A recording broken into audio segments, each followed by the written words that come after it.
अस्सलाम वालेकुम।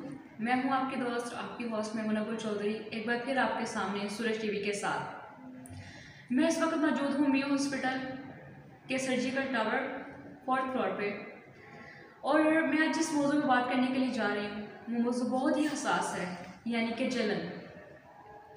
आप अस्पताल के जब भी विज़िट करते हैं, जब भी किसी हॉस्पिटल में जाते हैं, तो ज़्यादा तकलीफ़ों का सामना देखते हुए, हर तकलीफ़ को मद्देनज़र रखते हुए उसकी वीडियो भी बनाते हैं, उसको शेयर भी करते हैं। लेकिन आज तक मैंने कभी भी किसी को सर्जरी पे बात करते हुए नहीं सुना। ठीक है, हमारे माशरे में हसास मौजू को बहुत ही कम सीरियस लिया जाता है, लेकिन मैं इस मौजू को लेके इसलिए आपके सामने आई हूँ कि हो सकता है हमारी छोटा सा पैगाम जो है आपके लिए आगाही का बायस बन जाए और बहुत सारी जानें जो हैं वो ज़िंदगी की तरफ माइल हो जाएं। मैं इस वक्त मौजूद हूँ मियो हॉस्पिटल में डॉक्टर शहीद साहब के पास, जो प्लास्टिक सर्जन हैं, और मैं उनको अपने प्रोग्राम में खुश आमदीद कहती हूँ। अस्सलाम वालेकुम सर। जी वालेकुम सलाम मैडम। मैं सबसे पहले आपका और आपकी टीम का इंतहाई शुक्रगुजार हूँ जिन्होंने आज इस इंतहाई अहम मौजू पर और हसास मौजू पर बात करने के लिए वक्त निकाला, और मैं उम्मीद करता हूँ कि आपके इस चैनल के तवसत से हम अपने लोगों के अंदर अवेयरनेस फैलाने में कामयाब हो जाएंगे। तो मैं बहुत शुक्रगुजार हूँ आपका। बहुत शुक्रिया सर। अच्छा सर, मैं आपसे कुछ सवालात पूछना चाहूँगी ताकि हमारी आवाम जो है वो इस चीज़ से आगाह हो जाए और हो सकता है कि उनकी ज़िंदगियाँ जो हैं वो बच जाएं। हम लोग यानी कि कोशिश ये कर सकते हैं। सर, मेरा पहला सवाल आपसे है। सवाल जो आपने देना है वो? सर, मेरा पहला सवाल आपसे ये है कि लोग कैसे आपके पास जल के आते हैं, उनकी वजूहात क्या होती हैं? मैडम, हमारा यहाँ पे म्यू बर्न सेंटर पिछले 3 साल से फंक्शनल है और मैं बतौर रजिस्ट्रार यहाँ पे काम कर रहा हूँ। हमारे पास औसतन गर्मी के मौसम के अंदर 30 से 40 मरीज़ आते हैं और सर्दियों के मौसम के अंदर तकरीबन 50 से 60 मरीज़। मुख्तलिफ अवामिल हैं जिनसे मरीज़ जल के आते हैं। आग, आतिशज़दगी किसी जगह हो जाए, कीमियाई मवाद, इसके अलावा गर्म पानी से लोग जल के आते हैं, गर्म तेल से जल के आते हैं, गैस की लीकेज होती है जिसके सबब वहाँ पे ब्लास्ट हो जाता है। सिलेंडर ब्लास्ट की इंजरीज बड़ी कॉमन है, ख़ास तौर पर ख़वातीन किचन के अंदर जब काम कर रही होती हैं तो गैस की लीकेज होती है, पता नहीं चलता, माचिस जलाते हैं या चूल्हा जलाते हैं, वहाँ पर सिलेंडर ब्लास्ट होता है। तो ये मुख्तलिफ अवामिल हैं जिनसे अगर एहतियात बरती जाए तो जलने के अमल से बचा जा सकता है। लेकिन अनफॉर्चुनेटली क्योंकि कम इल्मी की वजह से या बाज़ औक़ात लापरवाही की वजह से मरीज़ जलने के अमल से दुचार होते हैं और बेशुमार पेचीदगियों का भी सामना करना पड़ता है। अच्छा सर, मैं आपसे दूसरा सवाल ये करना चाहती हूँ कि एक माह में तकरीबन कितने मरीज़ जो हैं वो आपके पास आते हैं? मैडम, ये बड़ा अहम सवाल है क्योंकि हमारे पास जो पॉपुलेशन है, ख़ास तौर पर मैं लाहौर की उसकी पेरिफेरी की बात करूँगा। लाहौर के पेरिफेरी के जितने भी इलाके हैं वहाँ पे ज़्यादातर देहात और गाँव से लोग घरों के अंदर, जिस तरह आजकल सर्दियों का मौसम चल रहा है तो अंगीठियाँ जलाने का रवाज बहुत ज़्यादा है। लोग सर्दी से बचने के लिए पानी को गर्म करते हैं, चूल्हे जलाते हैं, बेशुमार जगहों पर लकड़ी की आग जलाने के लिए मिट्टी के तेल का इस्तेमाल किया जाता है। हमारे पास इस महीने के अंदर नवंबर, दिसंबर, जनवरी, फरवरी 4 माह जो हैं 50 से 60 मरीज़ औसतन एक माह के अंदर आते हैं, और ये इसी तरह सिलसिला मार्च अप्रैल तक चलता रहता है।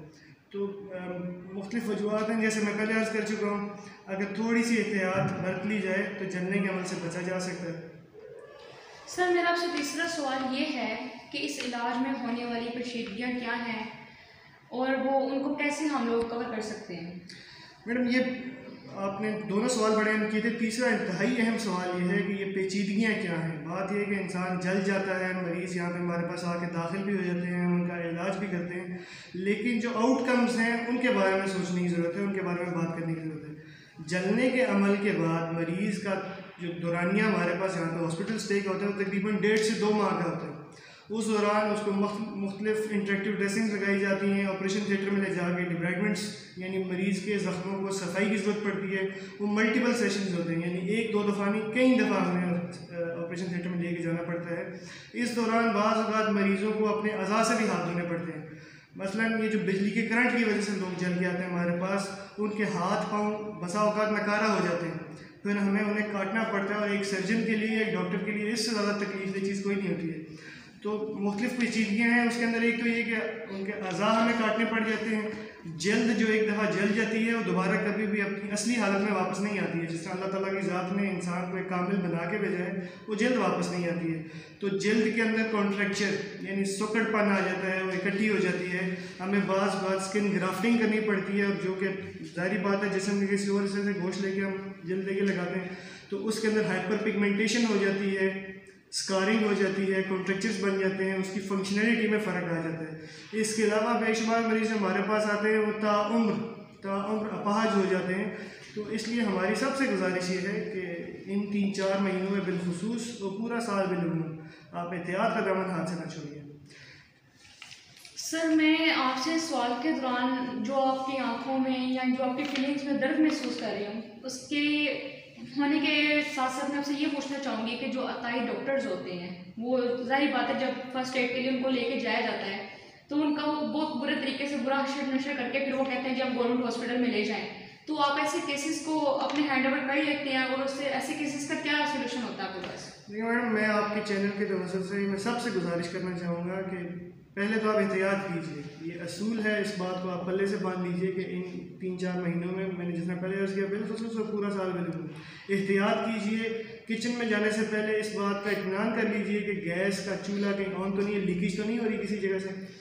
जब तक आप ये इत्मीनान ना कर लें तब तक आप खिड़कियों को खोल दीजिए, गैस के सोर्स को बंद कर दिया जाए, उसके बाद माचिस या चूल्हे को जलाया जाए।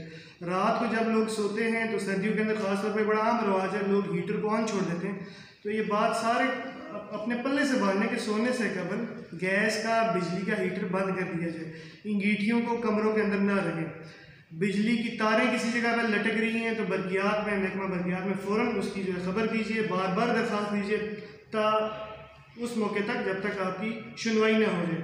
बच्चों को इन चीज़ों से दूर रखिए। घरों के अंदर छोटे छोटे सॉकेट्स होते हैं, आपने देखा होगा, बच्चे उनके बटन ऑन करके उसके साथ जो है वो बाज़ बात जल जाते हैं, फिर हमारे पास आते हैं और फिर ताउम्र उन्हें मुश्किलात का सामना होता है। इस सारी एहतियात के बावजूद खुदा ना खास्ता कोई बंदा जल जाए या जलने के अमल से दो-चार हो जाए तो एक असूल याद रखिए कि जली हुई जगह को 15 मिनट के लिए आप चलते हुए पानी के अंदर रख दीजिए।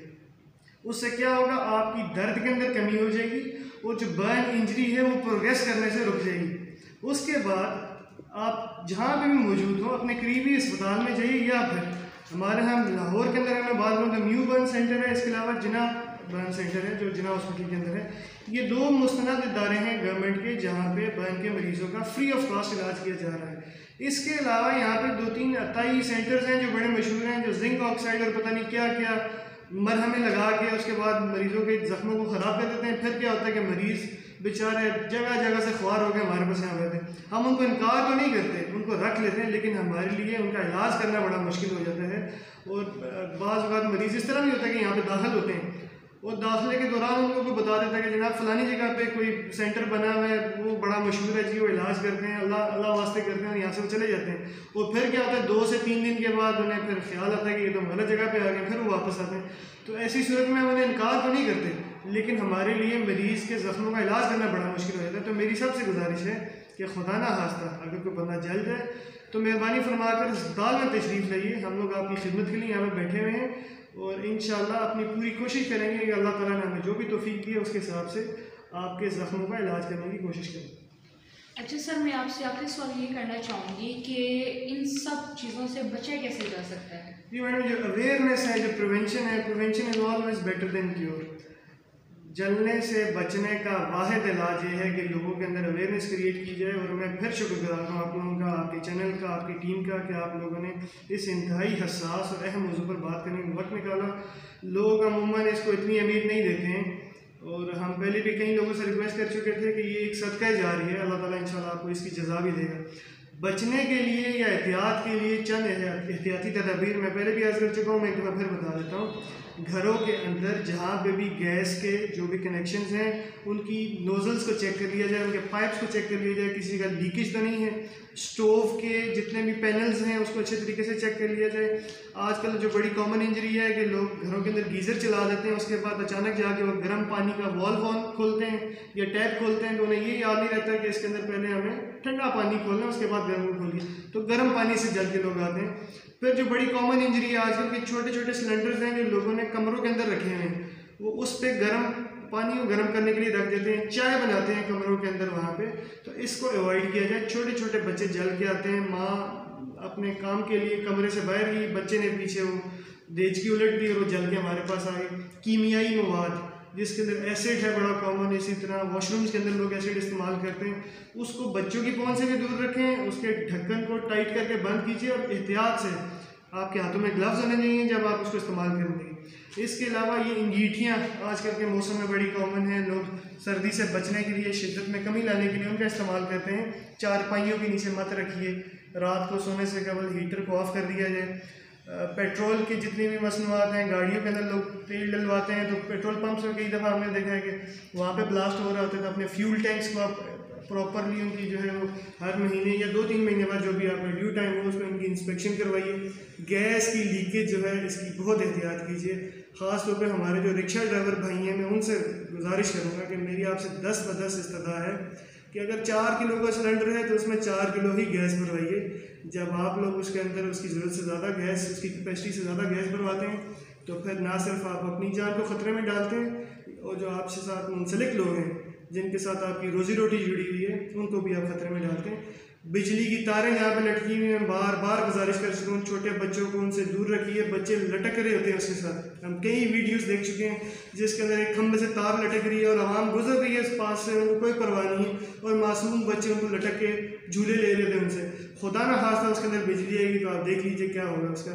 तो ये मेरी गुजारिशात हैं कुछ आपके चैनल के थ्रू हमने लोगों तक कुछ अवेयरनेस फैलाने की कोशिश की। मुझे उम्मीद है कि आवाम इस पर पूरी तरीके से अमल करेंगे। अल्लाह ताला हम सबको अपने हिफ्ज़-ए-मान में रखें। आपका बहुत बहुत शुक्रिया। अच्छा सर, आप जैसे कि यानी कि सोशल मीडिया पे देख रहे होंगे कि मरी में जो सामया हुआ है, यानी कि जो इंसिडेंट हुआ है, तो उसकी वजूहात सर्दी नहीं बल्कि कार्बन मोनोऑक्साइड सामने आ रही है। तो उस हवाले से आप क्या पैगाम देना चाहेंगे आवाम को? बिकॉज मेरे ख्याल में कि लोग वहाँ पे भी मोबाइल और सोशल मीडिया, इंटरनेट वगैरह यूज़ कर रहे हैं, आप उनको क्या पैगाम देना चाहेंगे? मैडम, तंदुरुस्ती हज़ार नेमत है, ये बड़ा पुराना कौल है और हमें बचपन से ही सिखाया जा रहा है। थोड़ी सी देर की इंजॉयमेंट के लिए, तफरीह के लिए अपने अहल वयाल की ज़िंदगी को दाव पर मत लगाइए। हाइपोथर्मिया और हाइपरथर्मिया ये दोनों शिद्दत से दोनों मौसमों के अंदर होती हैं। गर्मियों के अंदर हाइपरथर्मिया इंतहाई ख़तरनाक है, सर्दियों के अंदर हाइपोथर्मिया।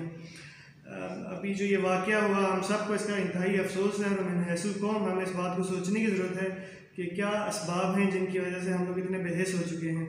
गवर्नमेंट पे सारी बातें डालना भी ठीक नहीं है और सारी बातों का ज़िम्मेदार आवाम को ठहराना ये भी ठीक नहीं है।